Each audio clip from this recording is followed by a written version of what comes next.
요즘 세상을 보면 사람들이 너무 쉽게 분노하고 서로 미워하는 것 같아요.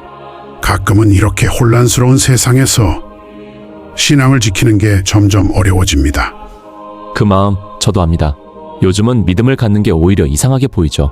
하지만 저는 이렇게 생각합니다. 어둠이 짙어질수록 빛은 더 선명하게 보인다. 믿음도 그렇습니다.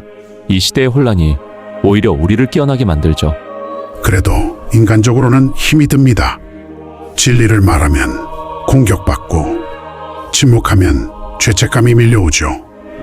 이럴 때 어떻게 버티십니까? 저는 완벽히 버틴다기보다 매일 새벽마다 무릎 꿇습니다. 하나님, 오늘 하루만 믿음을 지키게 해주세요. 그렇게 하루하루 버티는 겁니다. 믿음은 한 번의 결심이 아니라 매일의 선택이더라고요. 그 말씀이 참 위로가 되네요. 사람들은 신앙을 거대한 사명처럼 말하지만 어쩌면 하나님은 작은 순종을 원하시는지도 모르겠어요. 맞습니다. 하나님은 우리의 대단한 일을 찾지 않으시죠. 정직한 마음, 포기하지 않는 믿음, 그리고 진리 앞에서 한 걸음 더 나아가는 용기, 그걸 기뻐하십니다. 요즘 젊은 세대에게 신앙이 왜 필요한지 묻는다면 뭐라고 대답하시겠습니까? 저는 이렇게 말하고 싶습니다. 신앙은 도망이 아니라 방향입니다. 세상은 우리를 흔들지만 신앙은 우리가 어디로 가야 할지 알려줍니다. 하나님은 삶을 고쳐주기보다 먼저 길을 보여주시는 분입니다. 그 길 위에서 우리는 조금씩 변하죠. 결국 믿음이란 문제가 사라지는 게 아니라 그 문제 속에서도 길을 잃지 않는 힘이군요. 네, 맞습니다. 그리고 그 힘은 우리 안에서 나오는 게 아니라 하나님이 매일 새로 주시는 은혜입니다. 성경은 말합니다. 시편 37편 24절을 보면 그는 넘어질지라도 아주 엎드러지지 아니하리니 여호와께서 손으로 붙드심이로다. 믿음은 폭풍을 피하는 게 아니라 폭풍 속에서도 길을 잃지 않는 것입니다. 요즘 이런 생각을 자주 합니다. 신앙은 우리가 세상을 바꾸는 힘이라기보다 세상이 무너질 때도 하나님을 신뢰하는 용기가 아닐까 하고요. 모든 게 무너지고 기도가 벽에 부딪히는 것 같을 때 그 순간에도 어떻게 하나님을 믿을 수 있을까요? 그게 가능하다고 정말 믿으십니까? 저는 믿습니다. 왜냐하면 그분은 결코 우리를 놓지 않으시니까요. 우리의 믿음이 약해져도 하나님은 여전히 우리를 붙드십니다. 그래서 저는 이렇게 확신합니다. 믿음은 폭풍을 피하는 게 아니라 폭풍 속에서도 길을 잃지 않는 것입니다. 솔직히 전 나쁜 사람은 지옥 가는 거 이해돼요. 근데 좋은 사람도 지옥 간다는 건 너무 불공평하지 않아요? 좋은 질문이에요. 근데 먼저 물어볼게요. 좋다는 기준은 누가 정하죠? 그냥 남한테 피해 안 주고 착각하게 사는 거 아닐까요? 그렇죠. 그런데 그 기준이 사람마다 다르다면 누가 진짜 좋은 사람일까요? 로마서 3장 10절 성경은 말해요. 의인은 없나니 하나도 없다. 우리의 착함이 기준이 아니라 하나님의 완전한 선함이 기준이에요. 그래도요, 하나님이 사랑이라면 그냥 다 용서해 주시면 안 돼요? 사랑은 정의를 무시하지 않아요.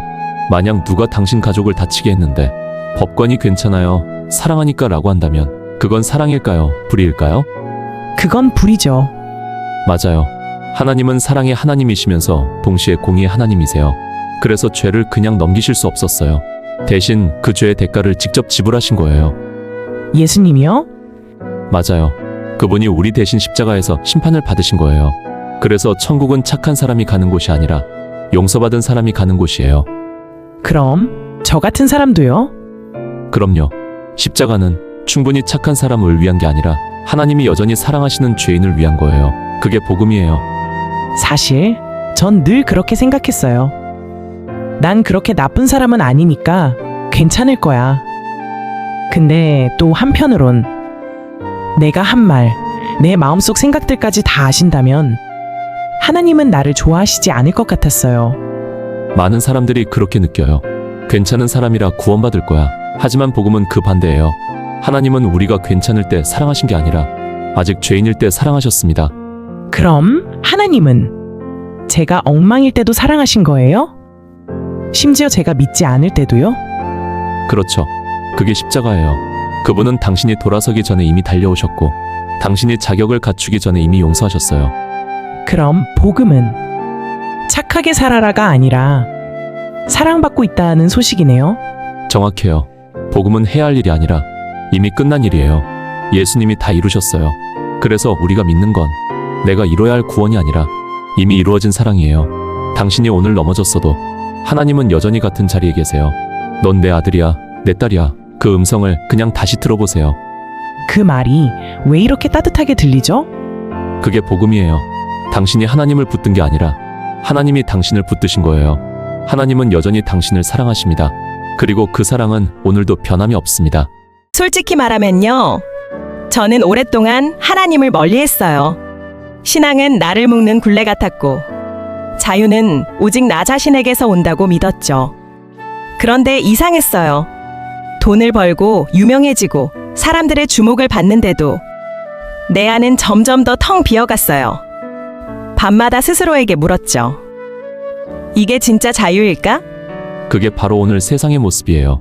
사람들은 하나님 없는 자유를 외치지만 그건 진짜 자유가 아니라 혼돈이에요. 신의 자리를 빼앗은 인간은 결국 자기 욕망의 노예가 되거든요. 맞아요. 저도 그렇게 살았어요. 내가 오라. 내 인생은 내 거야. 그 말이 멋지게 들렸는데 결국 그 말이 나를 무너뜨렸어요. 세상은 나에게 너는 네가 신이야 라고 속삭였고 나는 그 말에 속았어요. 그런데 신이 된 사람은 결국 책임을 질 수 없는 인간이 되더군요. 그래서 성경은 분명히 말하죠. 로마서 1장 25절을 보게 되면 피조물이 창조주보다 더 영광을 받으려 한다. 우린 단순한 화학적 존재가 아니에요. 하나님의 형상 이마고대로 지어진 존재예요. 그분의 질서 안에 있을 때 비로소 평안이 찾아옵니다. 그걸 떠나면 세상은 결국 거짓 자유의 늪으로 빠져요. 어릴 때 매일 아침 성경을 읽었어요. 그게 싫어서 반항했죠. 그런데 이제야 깨달아요. 그 말씀들이 나를 붙잡고 있었던 거예요. 하나님을 떠난 날부터 모든 게 무너졌어요. 사랑도, 관계도, 나 자신도요. 그래서 다시 그분께 돌아왔어요. 그게 바로 복음이에요. 자유는 하고 싶은 대로 하는 것이 아니라 해야 할 것을 아는 능력이에요. 하나님 안에 있을 때 비로소 진짜 자유가 시작됩니다.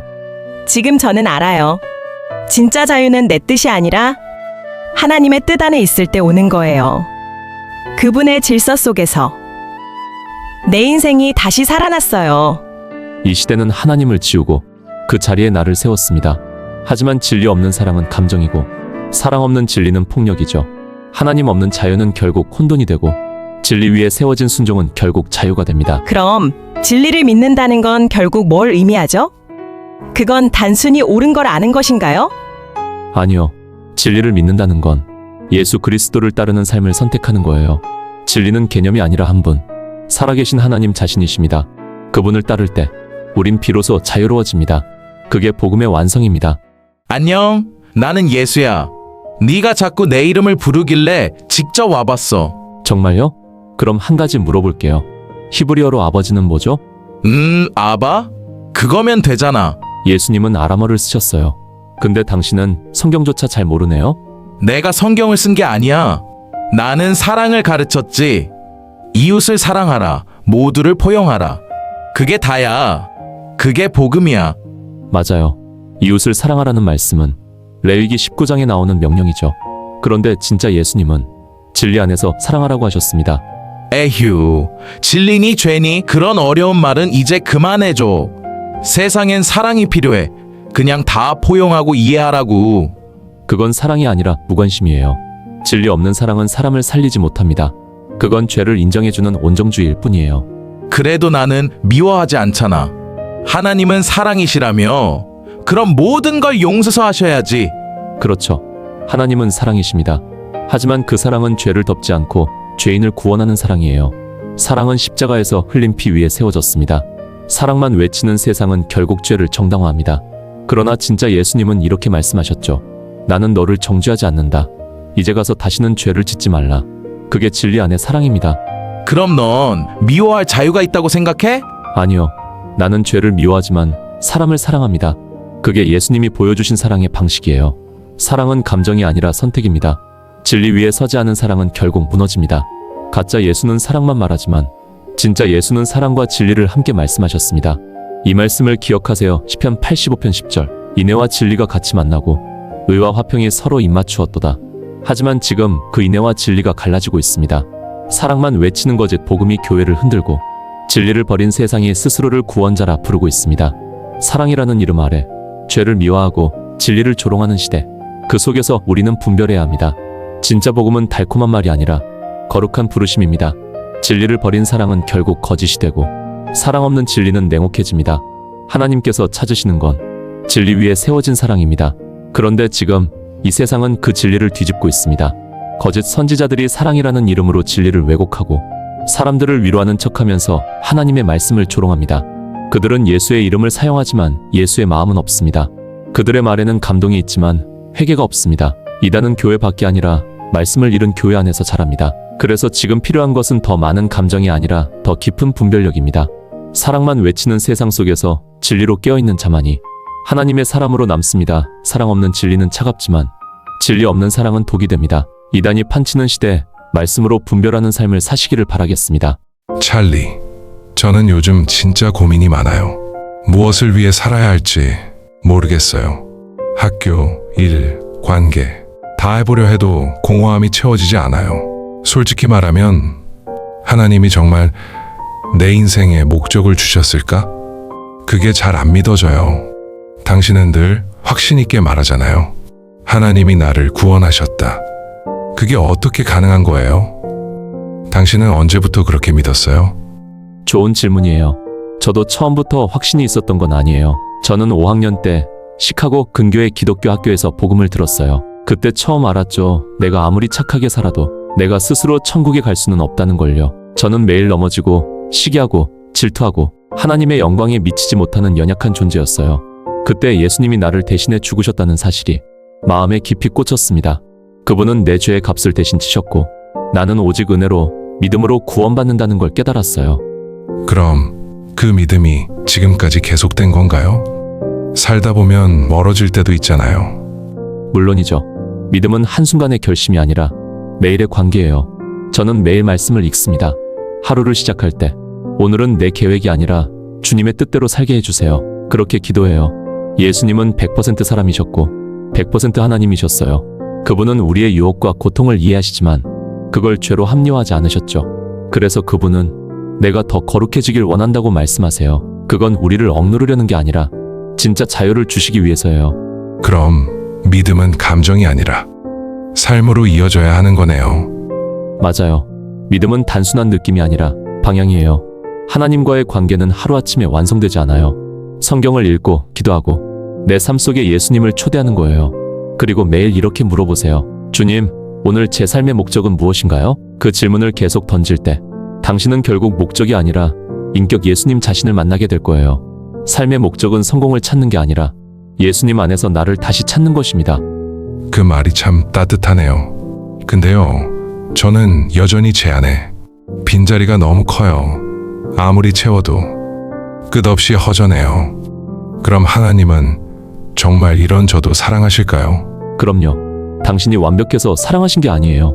그분은 당신이 깨진 그대로 사랑하십니다.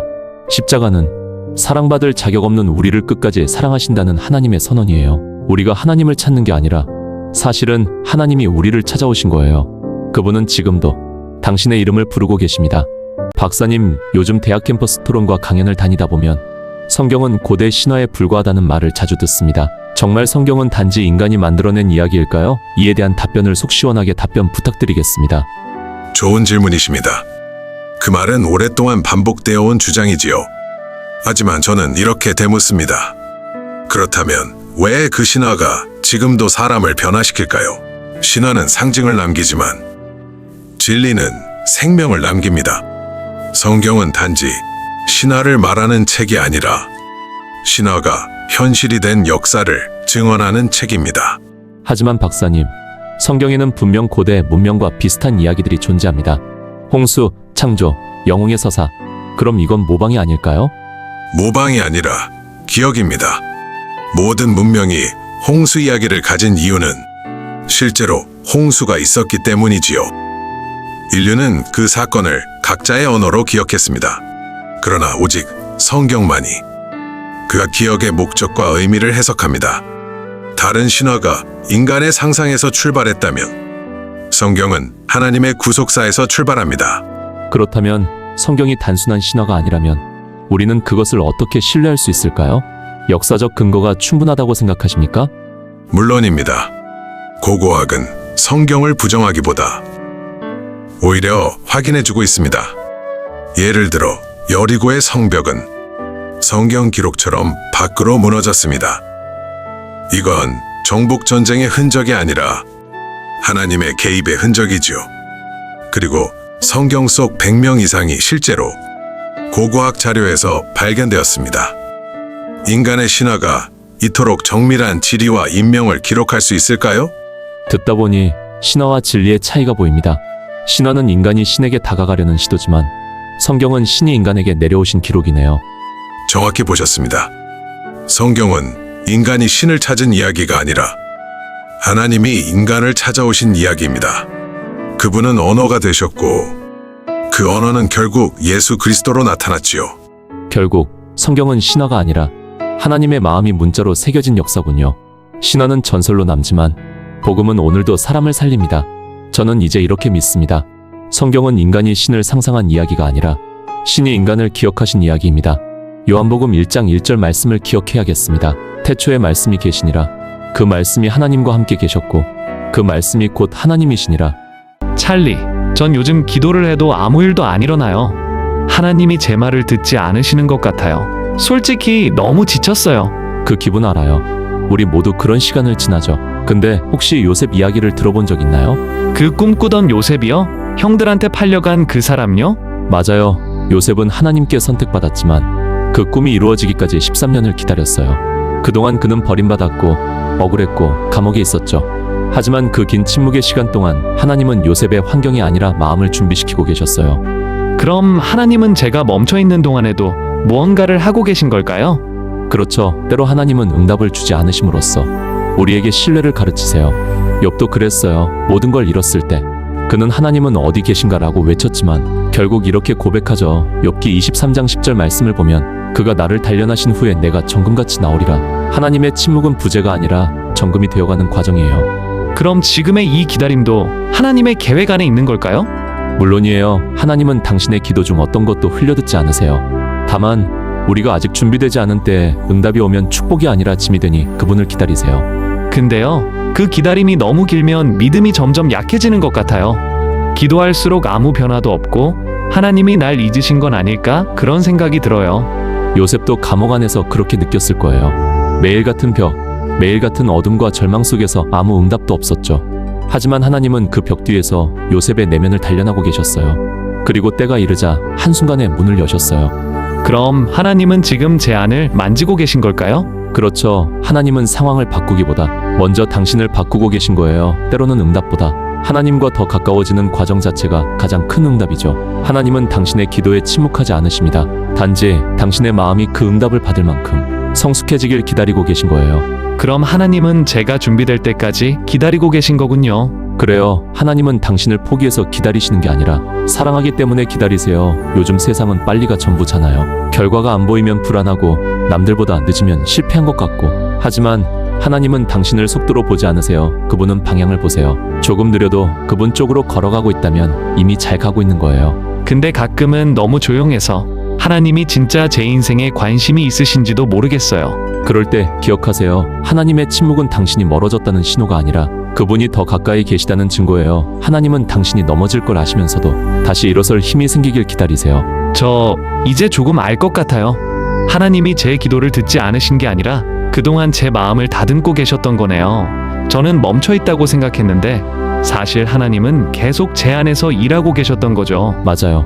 하나님은 당신을 멈춰 세운 게 아니라 당신을 세우고 계셨던 거예요. 그분은 응답을 미루는 분이 아니라 당신이 그 응답을 감당할 만큼 자라나길 기다리신 분이에요. 찰리, 하나 물어봐도 될까요? 하나님이 진짜 선하시다면 왜 세상에 이렇게 나쁜 일들이 계속 일어나요? 전쟁, 병, 죽음, 심지어 믿는 사람에게도요. 그건 좀 불공평한 것 같아요. 좋은 질문이에요. 사실 그 질문은 수천 년 동안 사람들을 괴롭혀왔죠. 욥도 다윗도 심지어 예수님의 제자들도 물었어요. 주님, 왜 이런 일이 생기나요? 하지만 성경은 이렇게 대답합니다. 하나님은 고통을 만드신 분이 아니라 그것을 사용하시는 분이시다. 사용하신다고요? 고통이 어떻게 선한 결과를 만들 수 있죠? 요셉을 기억하나요? 형들에게 버림받고 억울한 누명을 쓰고 감옥에 갇혔어요. 하지만 요셉은 나중에 이렇게 말하죠. 창세기 50장 20절 말씀을 보면 당신들은 나를 헤아려 하였으나 하나님은 그것을 선으로 바꾸사 오늘과 같이 많은 백성의 생명을 구원하게 하시려 하셨나니 고통은 하나님이 우리를 다듬는 도구예요. 우리가 몰랐던 믿음의 깊이를 깨닫게 하고 내가 아니라 하나님이 주권자이심을 알게 하죠. 그래도 아프잖아요. 하나님이 진짜 사랑하신다면 그냥 막아주시면 되잖아요. 그분은 그렇게 하지 않으셨어요. 대신 그 고통 속으로 들어오셨어요. 십자가가 바로 그 증거예요. 하나님은 멀리서 바라보지 않으셨어요. 우리의 아픔 한가운데로 오셔서 죄와 죽음을 직접 짊어지셨죠. 그럼 하나님은 내 아픔을 그냥 아시는 게 아니라 함께 느끼셨다는 거네요. 맞아요. 그분은 우리의 눈물의 언어를 아세요. 고통은 우릴 멀어지게 만드는 게 아니라 하나님께 더 가까이 가게 만드는 통로예요. 하나님은 고통을 막지 않으셨습니다. 대신 그 고통 속으로 들어오셨습니다. 그곳에서 우리는 십자가의 사랑을 만납니다.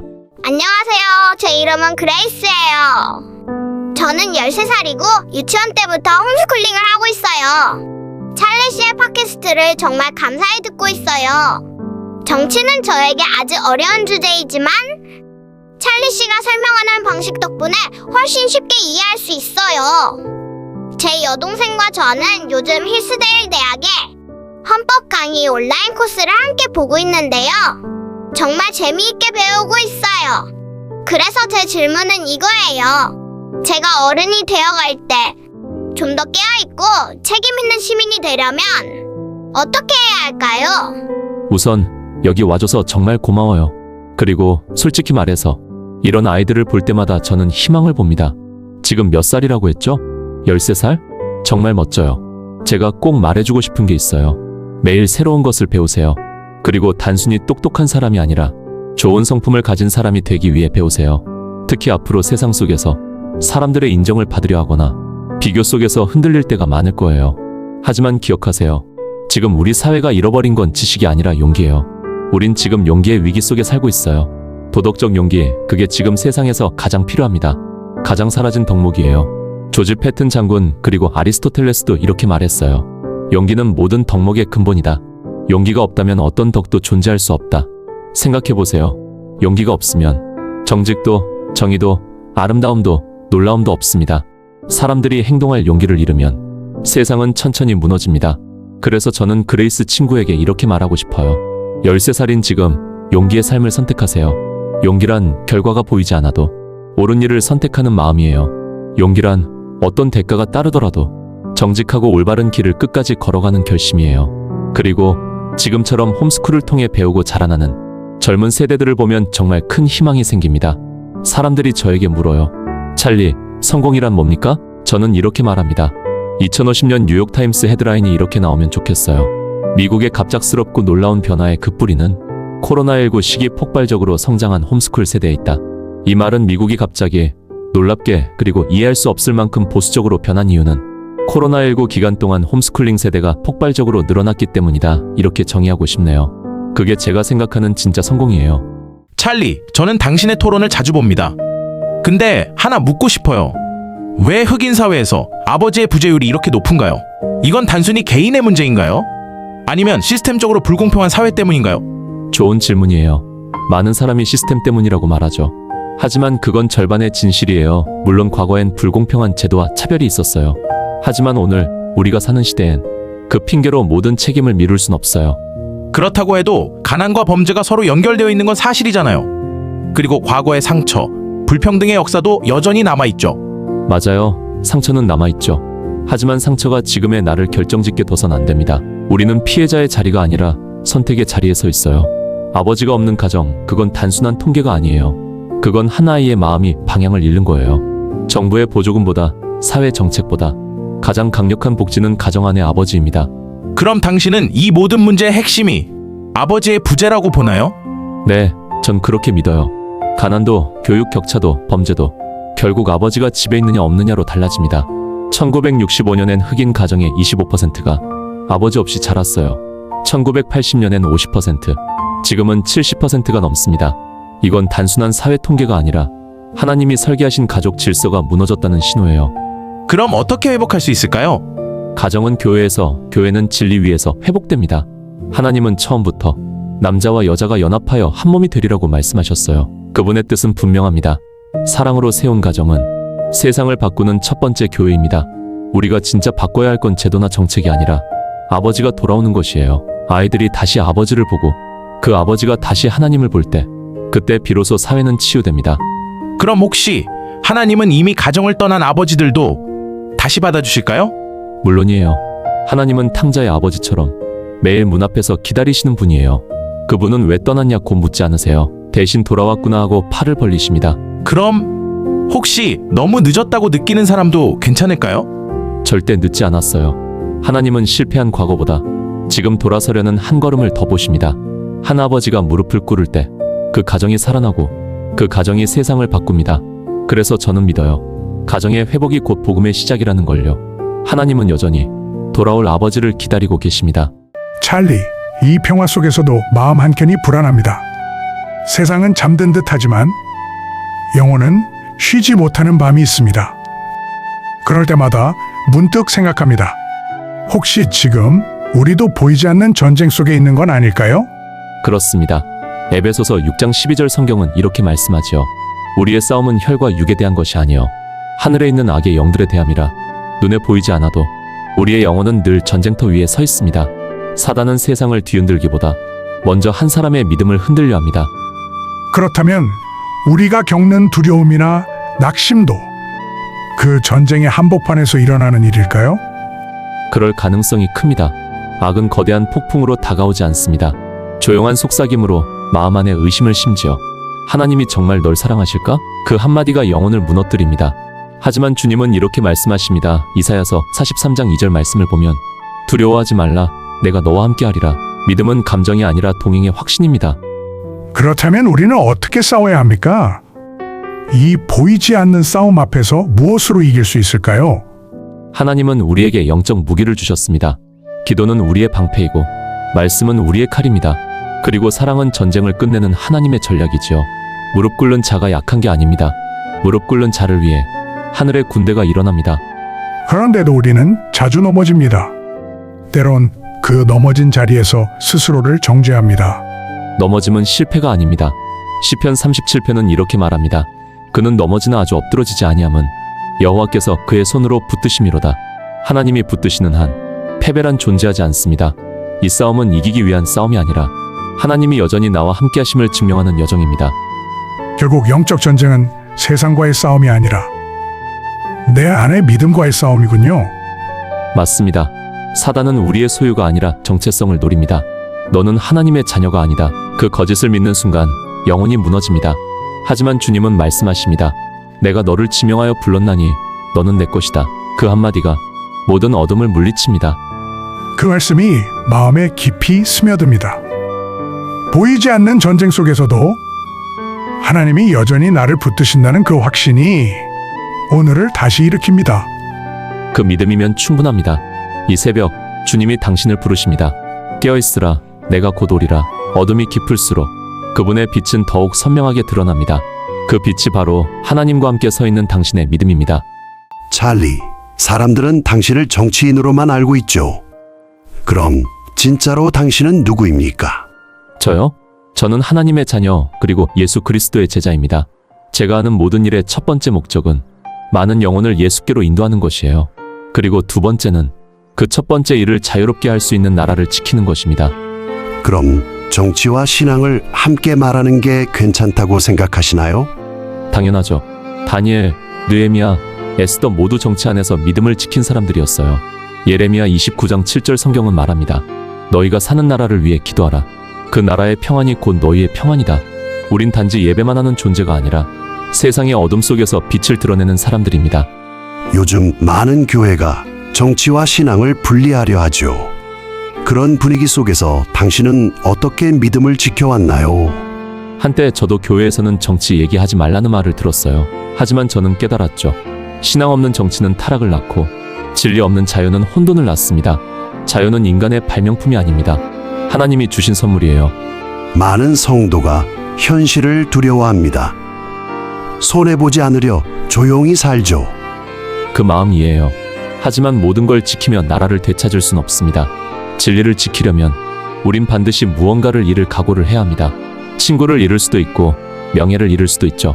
하지만 그 대신 하나님이 주시는 용기와 지혜를 얻게 됩니다. 정치는 제 직업일 뿐이에요. 그러나 제 사명은 복음입니다. 하나님 없는 자유는 결국 혼돈이 되고 진리 위에 세워진 순종은 결국 자유가 됩니다. 예수님이 바로 그 진리입니다. 찰리, 솔직히 교회 다니면 평안할 줄 알았어요. 근데 오히려 더 힘들어요. 사람들도 완벽하지 않고, 기도해도 마음은 여전히 복잡하고요. 그럴 수 있어요. 왜냐하면 교회는 천국이 아니라 천국을 준비하는 병원이기 때문이에요. 병원이 깨끗한 곳이지만 그 안엔 여전히 아픈 사람들이 있잖아요. 교회도 그래요. 은혜를 입은 사람들과 은혜가 아직 진행 중인 사람들이 함께 있는 곳이죠. 근데 가끔은요, 그 병원 안에서 더 아플 때가 있어요. 서로 사랑해야 하는데 상처 주고 받는 걸 보면 이게 진짜 믿음의 공동체인가 싶어요. 맞아요. 그건 정말 많은 이들이 느끼는 부분이에요. 하지만 생각해보세요. 예수님도 완벽한 공동체가 아닌 제자들과 함께 하셨죠. 그 중엔 배신자도 있었고 의심하는 자도 있었어요. 그럼에도 예수님은 끝까지 함께 하셨어요. 왜냐하면 그분은 완벽한 사람을 찾으신 게 아니라 변화될 사람을 부르셨기 때문이에요. 그럼 교회가 완벽해질 날은 언제 올까요? 그날은 우리가 예수님을 얼굴로 뵐 때예요.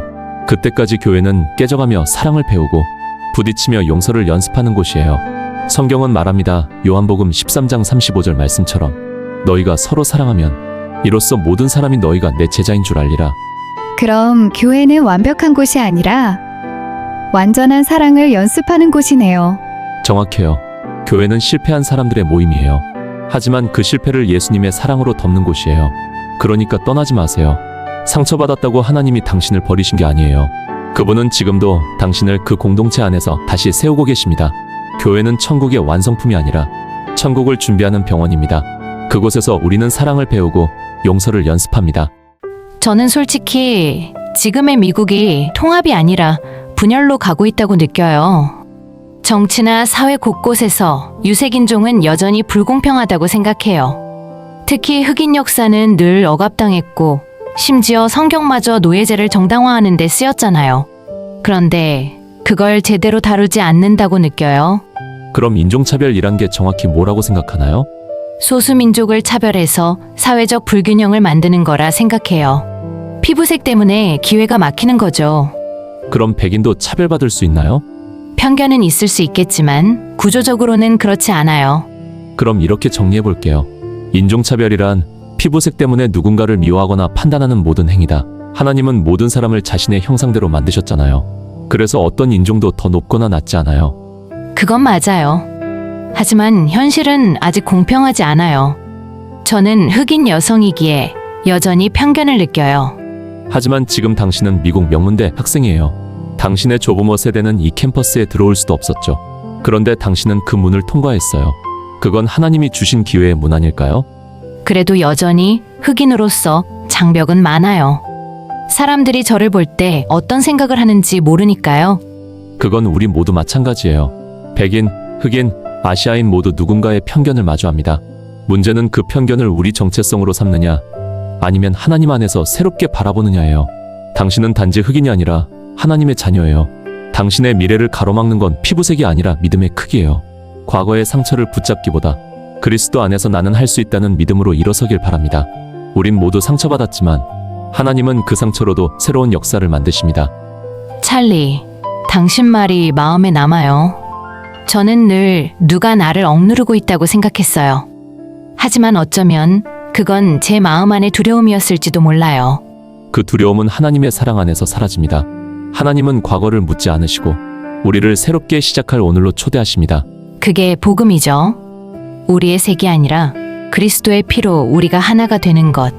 맞아요. 그리고 그게 진정한 자유예요.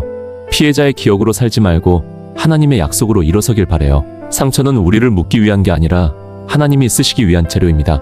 나는 70살이다. 35년 동안 예수 믿은 복음주의자야. 그리고 오늘 성령님이 나에게 이렇게 말씀하셨어. 가서 찰리 커크를 바로잡아라. 그는 하나님 사람 아니야. 정말요? 왜 그렇게 생각하시죠? 하나님 사람이라면 사람을 세워야지. 그런데 넌 백인 남자들만 대변하고 약한 자들은 무시하잖아. 넌 입으로만 싸우지 행동하지 않아. 잠깐만요. 제가 말로만 싸운다고요? 방금 이 자리에서 2,000명에게 복음을 전했어요. 그게 싸움이 아니라면 무엇이죠? 성령님이 나에게 이렇게 말씀하셨어. 이 자리에서 그와 싸워라. 그래서 난 너한테 신사적인 주먹 싸움을 제안한다. 지금 여기서. 선생님, 하나님께서 사람을 주먹으로 증명하라고 하셨다고요? 잠언 15장 1절 성경은 이렇게 말씀하십니다. 온유한 대답은 분노를 쉬게 하여도 과격한 말은 노를 일으키느니라. 난 겁 안 난다. 진짜 믿음 있는 사람이라면 나와 싸워라. 선생님, 그건 믿음이 아니라 분노예요. 진짜 용기는 주먹을 쥐는 게 아니라 주먹을 내려놓는 겁니다.